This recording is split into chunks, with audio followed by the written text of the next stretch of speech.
Dengan saya Julius Innocentius Beon, mahasiswa Undana semester 5, jurusan Ekonomi Pembangunan. Di sini saya akan mempresentasikan mengenai ilmu perencanaan pembangunan. Ada dua pokok besar yang saya akan jelaskan di sini. Yang pertama adalah konsep dasar perencanaan pembangunan, dan yang kedua adalah pokok perencanaan pembangunan daerah. Kita mulai dari yang pertama, konsep dasar perencanaan pembangunan. Yang pertama kita lihat dari sisi sejarahnya atau historis. Ilmu ini lahir oleh pikiran para ahli yang ingin mendorong pemerintah untuk melakukan proses pembangunan nasional. Ilmu ini muncul di negara sosialis atau komunis melalui perencanaan pembangunan terpusat, di mana perencanaan ini dilakukan secara mengikat menggunakan kewenangan pemerintah. Dalam perkembangannya, ilmu perencanaan pembangunan pada masa Perang Dunia Kedua mulai banyak negara yang mengikutinya, juga negara-negara non-sosialis. Negara-negara tersebut seperti Italia, Jerman, dan juga Jepang. Dan juga bukan hanya negara non-sosialis saja, juga negara-negara yang baru merdeka mengikutinya, termasuk Indonesia. Di Indonesia sendiri, pelaksanaan pada masa Presiden Soekarno masih terhambat akibat kondisi politik dan ekonomi yang belum stabil. Barulah di masa Presiden Soekarno mulai genjot pembangunan dengan terlaksananya Repelita 1-6. Pada akhirnya perencanaan pembangunan semakin diprioritaskan dengan lahirnya Undang-Undang Nomor 25 Tahun 2004 tentang Sistem Perencanaan Pembangunan Nasional atau SPPN. Yang kedua, kita akan melihat mengapa perlunya berencana. Untuk negara berkembang seperti Indonesia, adanya perencanaan pembangunan sangat penting karena tiga alasan. Yang pertama adalah kegagalan mekanisme pasar, yang kedua adalah ketidakpastian masa mendatang, dan yang ketiga adalah untuk mengarahkan kegiatan pembangunan. Sedangkan untuk negara maju yang sudah mempunyai sistem politik ataupun pembangunan yang baik, mereka cenderung untuk menahan perencanaan pembangunan ke depan karena itu bukan di bagian diprioritaskan karena mengandalkan mekanisme pasar atau transaksi yang terjadi antara penjual dan pembeli. Kita masuk yang ketiga mengenai pengertian perencanaan pembangunan. Perencanaan pembangunan ialah cara untuk mencapai tujuan pembangunan secara tepat, terarah, dan efisien sesuai dengan kondisi negara atau daerah tersebut. Di sini kita akan melihat dari pandangan para ahli mengenai perencanaan pembangunan. Ada tiga pandangan. Yang pertama adalah M.L. Jingan. Menurut dia, perencanaan pembangunan adalah pengendalian pelaksanaan dengan sengaja oleh pemerintah untuk mencapai sasaran dan tujuan tertentu di jangka waktu tertentu. Yang kedua adalah Michael Todorov. Menurutnya, suatu perencanaan pembangunan adalah suatu upaya pemerintah secara sengaja untuk melakukan koordinasi pengambilan keputusan ekonomi dalam jangka waktu panjang untuk mempengaruhi secara langsung ataupun tidak langsung tingkat pertumbuhan perekonomian. Dan yang ketiga, menurut Undang-Undang Nomor 25 Tahun 2004, perencanaan pembangunan adalah suatu kesatuan tata cara perencanaan pembangunan untuk menghasilkan rencana jangka panjang, menengah, dan tahunan yang dilaksanakan oleh unsur penyelenggara negara dan masyarakat di tingkat pusat maupun daerah. Yang berikutnya, tujuan dan sasaran perencanaan pembangunan. Ada 5 tujuan dari perencanaan pembangunan. Yang pertama adalah mendukung koordinasi antar pelaku pembangunan. Yang kedua adalah menjamin terciptanya integrasi, sinkronisasi, dan sinergi antar daerah, waktu, dan fungsi pemerintah. Yang ketiga adalah menjamin keterkaitan antara perencanaan, penganggaran, pelaksanaan, dan pengawasan. Yang keempat, mengoptimalkan partisipasi masyarakat dalam perencanaan pembangunan. Dan yang kelima adalah menjamin tercapainya penggunaan sumber daya yang secara efisien dan efektif. Kita akan melihat yang kelima, jenis-jenis dari perencanaan pembangunan. Menurut Lincoln Arshad, berdasarkan jangka waktunya ada 3 jenis dari perencanaan pembangunan. Yang pertama adalah perencanaan pembangunan jangka panjang sekitar 10-25 tahun. Yang kedua adalah perencanaan jangka menengah sekitar 4-5 tahun tergantung dari masa jabatan pemimpin negara seperti presiden atau perdana menteri. Yang ketiga adalah perencanaan jangka pendek 1 tahun. Di Indonesia perencanaan jangka pendek seperti penyusunan APBN dan APBD. Sedangkan berdasarkan sifatnya ada 2. Yang pertama adalah perencanaan dengan komando, dilaksanakan secara terpusat dengan tegas dan keras oleh pemerintah dengan sanksi yang berat jika melanggarnya. Yang kedua, perencanaan dengan rangsangan, dilaksanakan secara demokratis dengan pemberian intensif yang menarik pihak swasta dan masyarakat untuk melakukannya. Yang ketiga, berdasarkan alokasi sumber daya. Ada 2, yaitu perencanaan keuangan diperlukan untuk dapat menyusun kebutuhan dana guna pembiayaan program dan kegiatan. Dan yang kedua adalah perencanaan fisik berupa upaya penjabaran program pembangunan melalui alokasi faktor produksi sehingga dapat menyediakan lapangan kerja bagi masyarakat. Yang berikutnya berdasarkan tingkat keluasan. Ada 2. Yang pertama, perencanaan indikatif dilaksanakan oleh negara dengan sistem campur yaitu antara gabungan mekanisme pasar dan juga campur tangan dari pemerintah itu sendiri. Yang kedua, perencanaan imperatif dilaksanakan dengan sistem komando. Berikutnya berdasarkan sistem ekonomi ada 3. Yang pertama, perencanaan pembangunan dengan sistem kapitalis. Yang kedua, perencanaan pembangunan dengan sistem sosialis. Dan yang ketiga, perencanaan pembangunan dengan sistem campuran. Yang berikutnya berdasarkan cara pelaksanaannya ada 2. Yang pertama, perencanaan sentralistik. Semua keputusan kebijakan ditentukan oleh pemerintah pusat. Yang kedua adalah perencanaan desentralistik.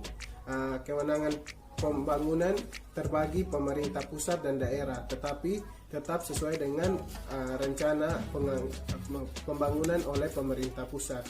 Di sini pemerintah daerah pun dapat melakukan otonominya sendiri, melakukan pembangunan sesuai dengan sumber daya dan potensi daerahnya masing-masing.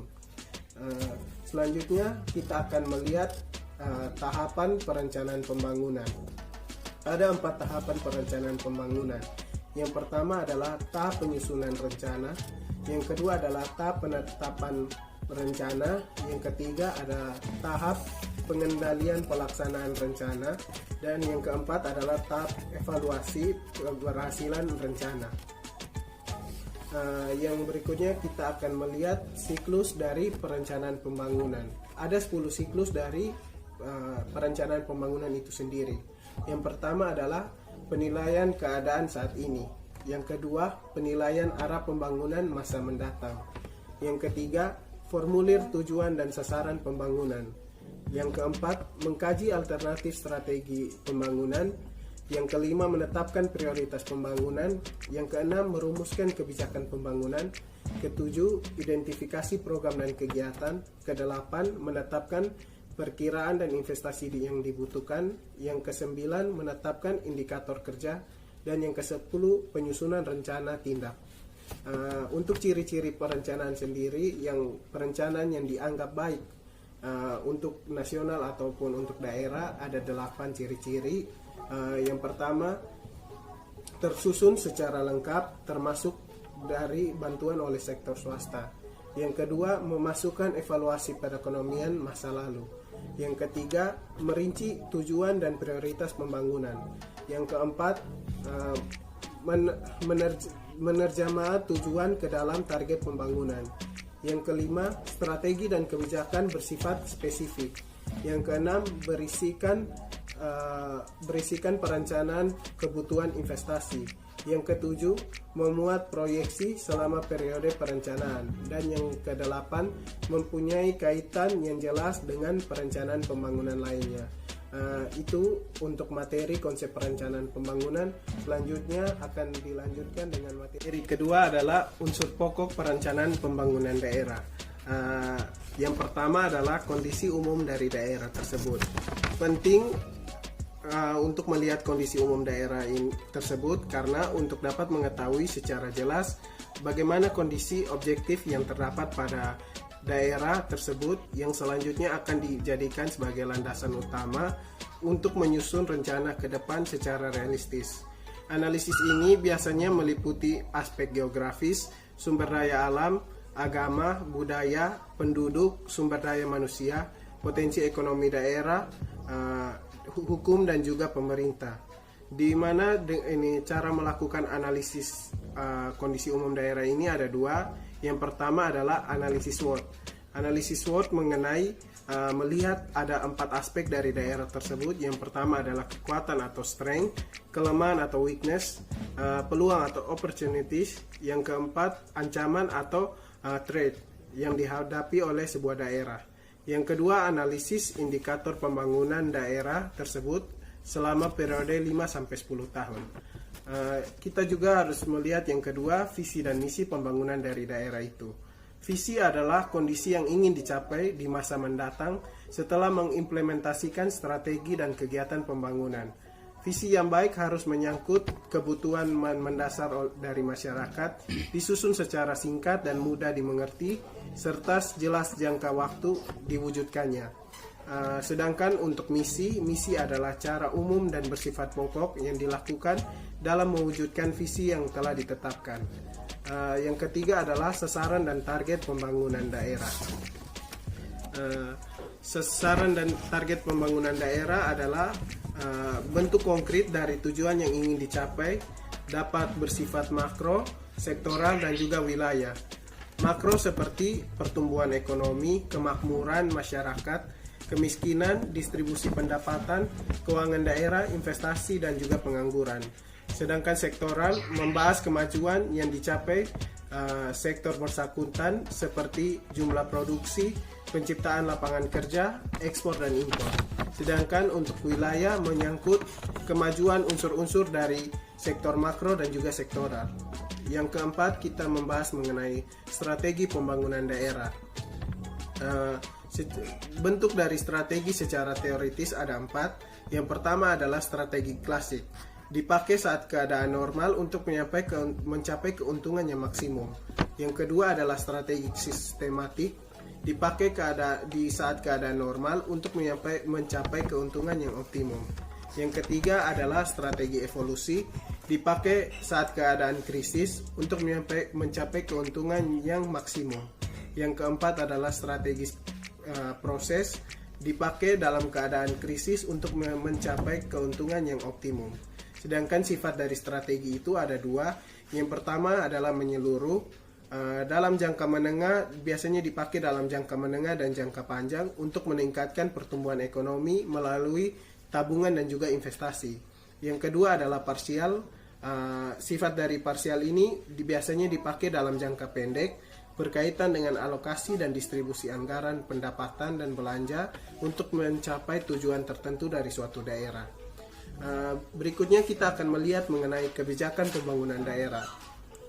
Kebijakan pembangunan daerah itu merupakan pengambilan keputusan oleh pimpinan untuk mewujudkan kondisi yang mendorong tujuan pembangunan yang telah ditetapkan, seperti kebijakan wajib belajar 9 tahun yang ada di Indonesia.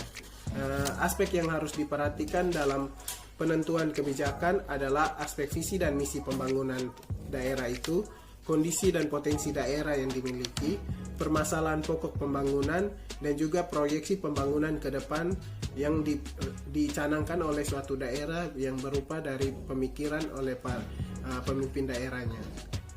Berikutnya kita akan melihat prioritas pembangunan daerah yang keenam.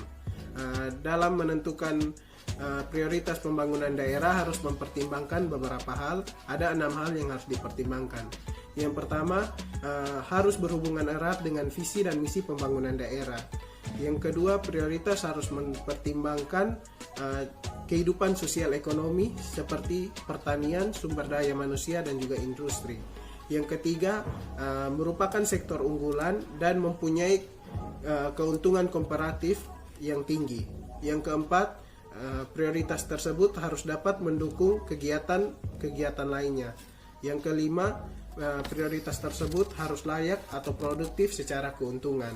Dan yang keenam, prioritas tersebut sesuai dengan kondisi sosial ekonomi yang ada di daerah tersebut. Untuk yang ketujuh, kita akan membahas mengenai program dan kegiatan pembangunan daerah. Program pembangunan daerah merupakan tindakan konkret dalam bentuk intervensi pemerintah dengan menggunakan sumber daya untuk melaksanakan kebijakan pembangunan. Ada dua bentuk. Yang pertama adalah pembangunan fisik yang seperti jembatan, jalan raya ataupun kantor, dan yang kedua adalah pembangunan non fisik seperti penyuluhan, latihan dan juga pembinaan bagi masyarakat. Sedangkan ada 8 indikator kinerja di sini. Untuk indikator kinerjanya harus melihat dari 5 unsur besar yang ada. 5 unsur tersebut adalah yang pertama masukan atau input. Penggunaan kita akan melihat penggunaan dana ataupun tenaga kerja dalam input ini. Yang kedua adalah keluaran ataupun output, merupakan produk langsung dari pelaksanaan program. Yang ketiga adalah hasil atau outcome, yang merupakan tingkat penggunaan dari keluaran. Yang keempat adalah manfaat atau benefit, merupakan kontribusi dari pelaksanaan program terhadap perencanaan pembangunan. Dan yang terakhir adalah dampak atau impact, merupakan pengaruh yang timbul dari hasil pelaksanaan program. Sekian hasil presentasi dari saya. Saya harap jika ada yang ingin bertanya bisa berikan di kolom komentar. Sekian.